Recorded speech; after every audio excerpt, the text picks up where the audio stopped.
రాము రోజువారీ పరుగు. Ramu's daily dash. రామును కలవండి. గ్రామ పరిపాలనా కార్యాలయంలోని దయగల డిజిటల్ అసిస్టెంట్. అతను ప్రజలకు వారి ఫారంలు, ప్రశ్నలతో సహాయం చేయడాన్ని ఇష్టపడ్డాడు. ప్రతిదీ ఒక క్లిక్తో సులభతరం చేసేవాడు. ప్రతి ఉదయం రాము ఒక కొత్త ప్రణాళికతో వచ్చేవాడు. ఈరోజు అతను తనతో తాను చెప్పుకునేవాడు, నేను అన్ని డిజిటల్ దరఖాస్తులను పూర్తి చేస్తాను. కార్యాలయానికి వచ్చే ప్రతి ఒక్కరికీ సహాయం చేస్తాను.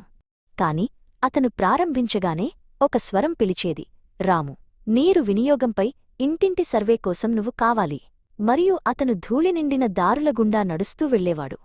కార్యాలయానికి తిరిగి రాగానే అతను కూర్చోకముందే, ఓ ప్రకాష్, రాము, హెడ్డాఫీస్ కోసం ఈ నివేదికలు తమంతట తాము సమర్పించబడవు, త్వరగా అనేవాడు. అప్పుడు ఊహించని పనులు వచ్చేవి. అతని డిజిటల్ పని పేరుకుపోయింది. అతను ప్రతీదీ చేయడానికి తన వంతు ప్రయత్నం చేశాడు. ఒక పని నుండి మరొక పనికి పరిగెత్తాడు.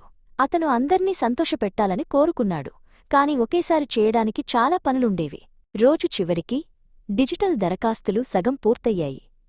సర్వేలు అసంపూర్తిగా ఉన్నాయి. మరియు నివేదికలు ఎప్పుడూ ఆలస్యంగా ఉండేవి.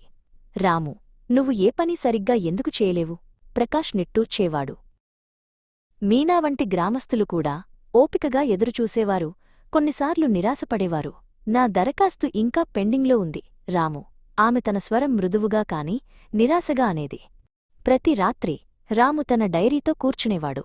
అతను మరుసటి రోజు కోసం తన ప్రణాళికలను జాగ్రత్తగా వ్రాసుకునేవాడు. రేపు భిన్నంగా ఉంటుందని అతను చివరకు దృష్టి పెట్టగలడని ఆశించేవాడు. కాని సూర్యుడు ఉదయించేవాడు.